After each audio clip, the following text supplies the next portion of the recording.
ప్రస్తుత శాసన మండలి సభ్యులు మరి తొలి సభాపతి పెద్దలు మధుసూదనాచారి గారిని మాట్లాడాల్సిందిగా కోరుతాను.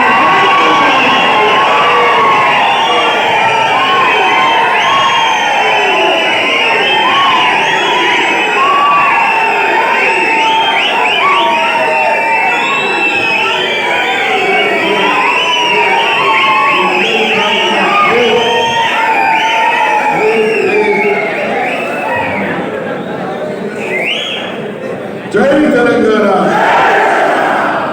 జై తెలంగాణ. కేసీఆర్ గారి నాయకత్వం, కేసీఆర్ గారి నాయకత్వం. సుధీర్ గారి కారు గుర్తుకే, సుధీర్ గారి కారు గుర్తుకే. సభాధ్యక్షురాలు భూపాలపల్లి జిల్లా బీఆర్ఎస్ పార్టీ అధ్యక్షురాలు సోదరి గండ్ర జ్యోతి గారు, గౌరవనీయులు మొన్నటి వరకు రాష్ట్ర మంత్రిగా కొనసాగినటువంటి ఎర్రబెల్లి దయాకర్ రావు గారు, గౌరవ భూపాలపల్లి మాజీ శాసనసభ్యులు గండ్ర రమణారెడ్డి గారు, గౌరవ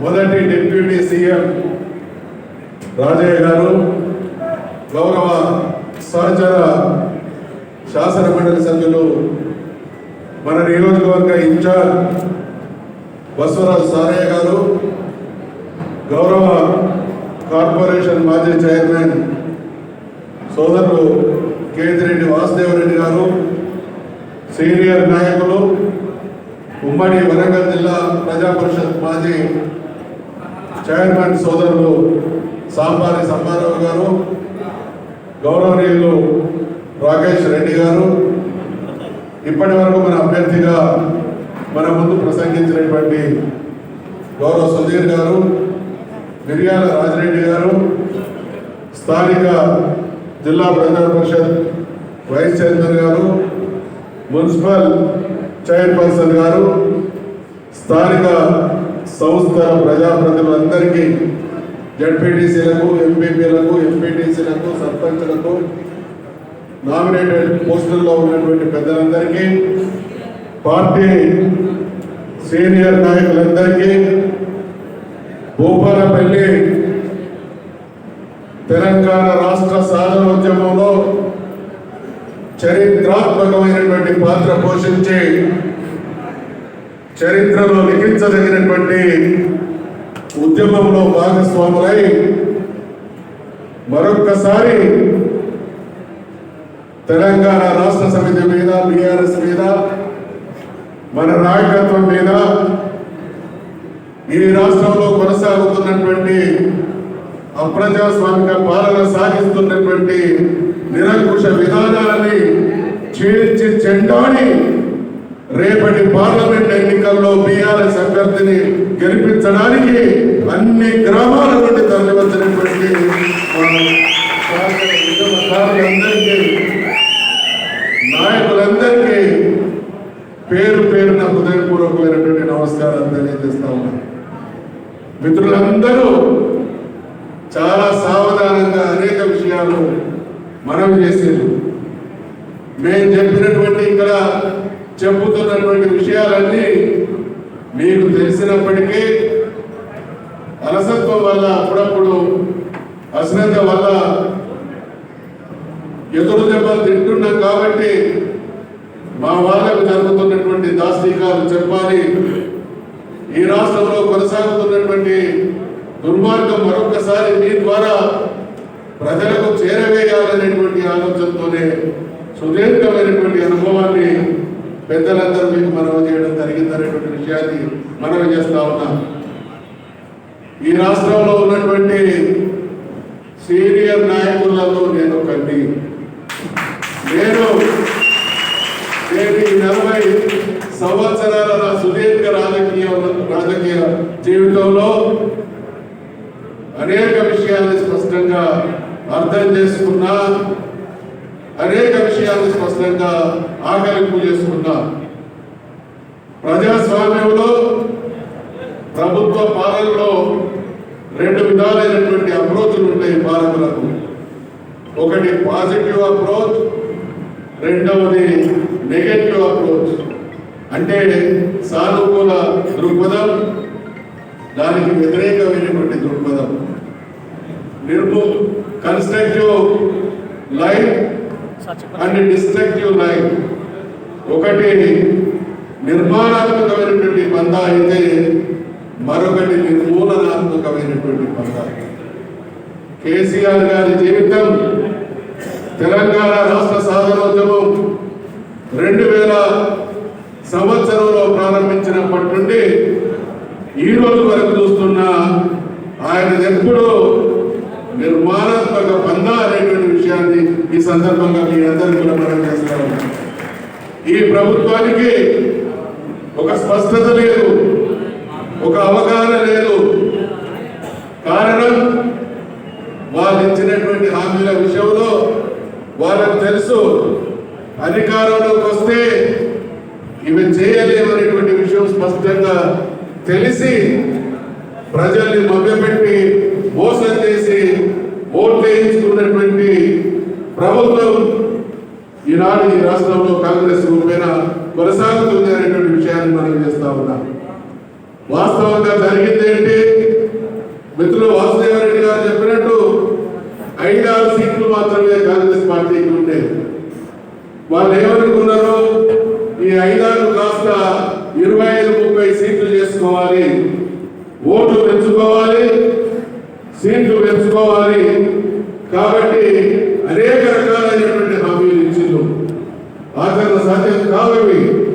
నేను స్పీకర్గా గతంలో నిన్నటి వరకు అనేక మంది ముఖ్యమంత్రులతో కలిసి పనిచేసినటువంటి అనుభవంతో మనం చేస్తా ఉన్నా. రేవంత్ రెడ్డి తలకాయ కిందికి కాళ్ళు నీటికి పెట్టిన వారి సాధ్యం కాదు అనేటువంటి విషయాన్ని మనం చేస్తా ఉన్నాం. ఎప్పుడైతే హామీలు సాధ్యం కాదనేటువంటి విషయంలో వాళ్ళకు స్పష్టత వచ్చిందో వాళ్ళు డిస్ట్రక్టివ్ లైన్ ఎంచుకున్నారు. నిర్మూలనాత్మకమైనటువంటి పంటలు ఎంచుకున్నారు. ఏం జరుగుతూ ఉంది? 40 రోజుల నుండి తెల్లారి లేస్తే వేడిగడ్డ, తెల్లారి లేస్తే అవినీతి, తెల్లారి లేస్తే ఫోన్ ట్యాపింగ్, తెల్లారి లేస్తే పేర్లు వెనకేసుకుంటాం, తెల్లారి లేస్తే ఇద్దరు బయలుదేరు. మొన్ననేమో నన్ను ఎవరైతే చేయలేదనేటువంటి మాట మాట్లాడతాడు, నిన్ననేమో మళ్ళీ ఇద్దరు బయలుదేరినటువంటి సెల్ఫ్ కాంపిటీషన్. ఇవన్నీ దేనికి నిదర్శనం? వాళ్ళు పరిపాలన చేయలేరు అనే దానికి నిదర్శనం. కాబట్టి దీనికి స్పష్టమైనటువంటి రిజల్ట్ ఈ 4 నెలల్లోనే మనం చూస్తున్నాం. దయచేసి ప్రతి నాయకుడు, కార్యకర్త ప్రజలకు వివరించాల్సినటువంటి ముఖ్యమైనటువంటి నా రిక్వెస్ట్ ఏంటంటే 2014కు ముందున్నటువంటి తెలంగాణ కావాలన్నా 2014 నుండి 23 వరకు కొనసాగినటువంటి అద్భుతమైనటువంటి ప్రపంచమే మనవైపు చూసినటువంటి పాలనలో ఉన్నటువంటి తెలంగాణ కావాలనేటువంటి చర్చ పెట్టాలనేటువంటి విషయాన్ని నేను ఈరోజు మనం చేస్తా ఉన్నా. 2014కు ముందు తెలంగాణ అంటే ఏంటి? సాగునీరున్నది తెలంగాణ. 2014కు ముందు కరెంట్ ఉన్నది తెలంగాణ. 2014కు ముందు తాగునీరున్నది తెలంగాణ. 2014కు ముందు 500 లక్షల రూపాయల తెలంగాణ. ఈరోజు మొదలుపెట్టిండు 4,000 ఇస్తామన్నారు. అనేక హామీలు ఇచ్చిండు. ఏ ఒక్క హామీని కూడా నిలబెట్టుకునేటువంటి పరిస్థితుల్లో లేదు. అందుకనే మొన్న శాసనమండలి సమావేశాలు జరిగినప్పుడు నా ఉపన్యాసంలో వారి మీద ఒక చురక, మీరు ఇచ్చినటువంటి హామీలు అందరితో కలాగా, మీరు పెట్టినటువంటి ప్రతిపాదనలు కొన్నితో కలాగా, మీరు కేటాయించినటువంటి కేటాయింపులు కోతితో కలాగా. అంజనేయుతో ఎంత పెద్దగా ఉంటుంది, కొన్నితో ఎంత ఉంటుంది, చివరికి కేటాయింపులకు వచ్చే వరకు కోతితో కొంత కేటాయింపు ఉంటుంది. నిన్న మొన్న మాట్లాడుతున్నారు. వాళ్ళు చేసినటువంటి కేటాయింపులకు భిన్నమైనటువంటి అనేక మాటలు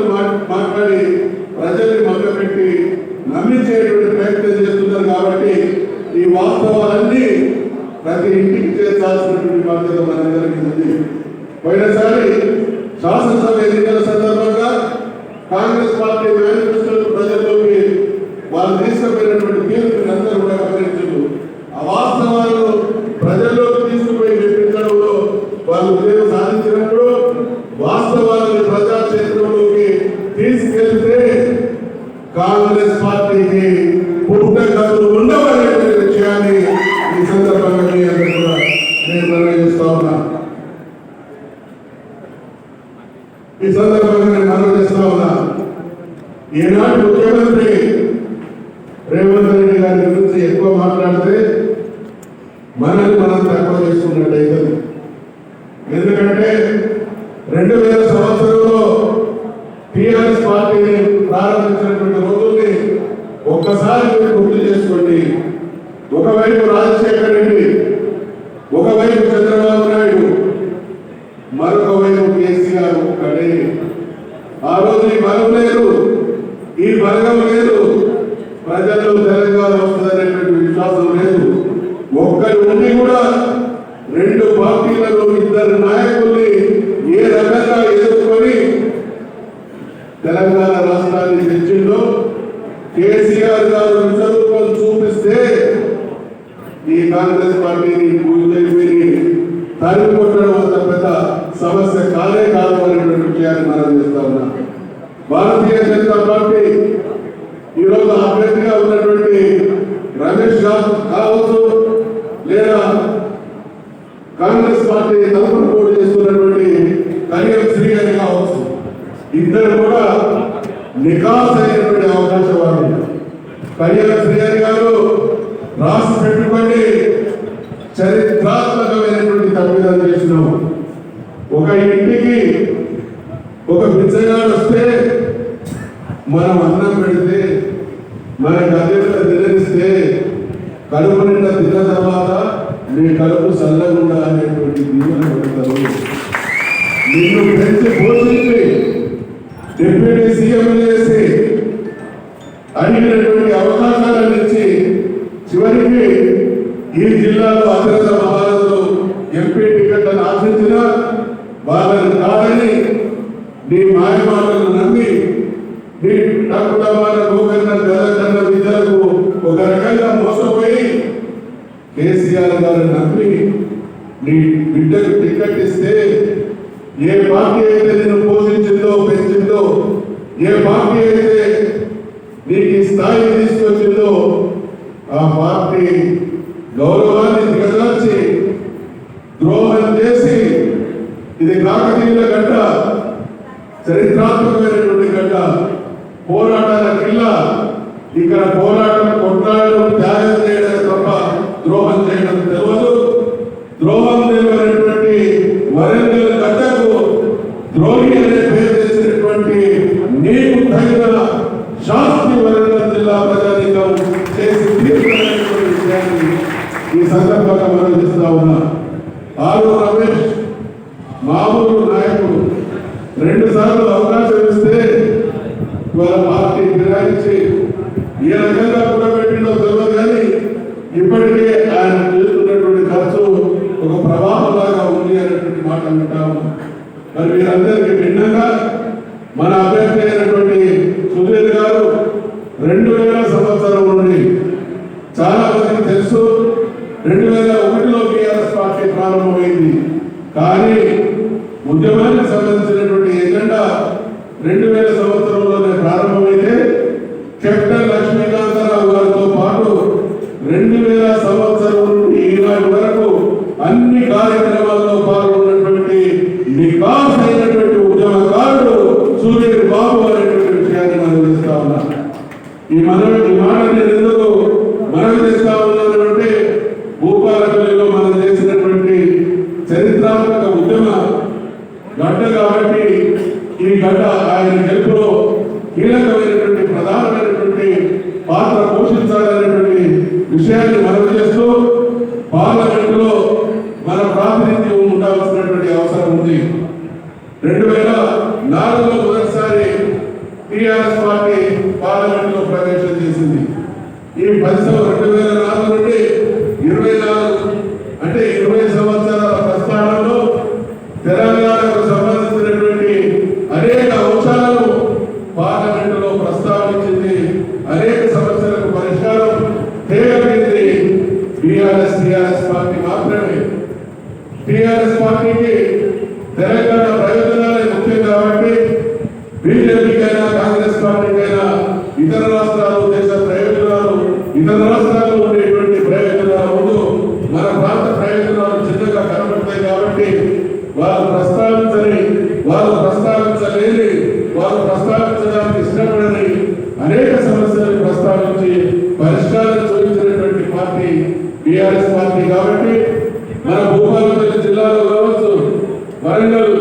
పార్లమెంట్ పరిధిలో కావచ్చు, కేంద్రం తరఫున అనేక సమస్యలు పరిష్కరించబడాల్సినటువంటి అవసరం ఉంది. కోల్ ఫ్యాక్టరీ రావాలి, భూపాలపల్లి చిరకాలం మనకు రైల్వే లైన్ రావాల్సినటువంటి అవసరం ఉంది. భూపాలపల్లి నుండి మనుగోడు వరకు రైల్వే లైన్ రావాల్సినటువంటి ఉంది. సింగరేణి కార్మికులకు ఐటీ నుంచి ఎగ్జామ్షన్ రావాల్సినటువంటి అవసరం ఉంది. మన తెలంగాణలో ఏర్పాటు చేసినటువంటి ప్రతి జిల్లాకు నవోదయ పాఠశాల రావాల్సినటువంటి అవసరం ఉంది. కేంద్రం చిన్న చూపు చూపిస్తున్నది కాబట్టి ఏ పార్టీ ఎంపీ చేసినా వాళ్ళు ఈ విషయంలో పట్టించుకోరు. కాబట్టి తెలంగాణ రాష్ట్ర సమితి శక్తి సత్తా కానడానికి ఇతర పార్టీల ప్రభుత్వాల మెడల నుంచి మన ప్రయోజనాన్ని నెరవేర్చుకోవడానికి మనమందరం బద్ధకంగా ఉండాలని భూపాలపల్లి నియోజకవర్గంలో పార్టీ కార్యకర్తల మీద జరిగేటువంటి దాడుల్ని ఆనాటి నుండి ఈనాటి వరకు తిప్పికొడుతున్నాం. రేపు కూడా ఎవరు వేలెత్తి చూపించినా ఈగ వాలిన చేయి పడ్డ ఖబర్దారు ఊరే ప్రసక్తి లేదు విషయాన్ని గమనిస్తూ ఈ ఎన్నికల్లో నియోజకవర్గంలో ఎక్కడ నా అవసరం ఉన్నా ఏ గ్రామంలో నేను రావడం ద్వారా పార్టీకి లాభం జరిగితే తప్పకుండా వస్తారనేటువంటి విషయాన్ని మనం తీసుకుంటూ భూపాలపల్లి నియోజకవర్గంలో మెజార్టీ ఇవ్వడంలో నా పాత్ర, నా సమయం కూడా ఉంటుంది అనేటువంటి విషయాన్ని మనం తెలుసుకుంటాము. జై తెలంగాణ. జై తెలంగాణ. ధన్యవాదాలు చారి గారికి. చాలా సుదీర్ఘంగా చెప్పడం జరిగింది అన్ని విషయాలు కూడా. ఇప్పుడు ప్రస్తుత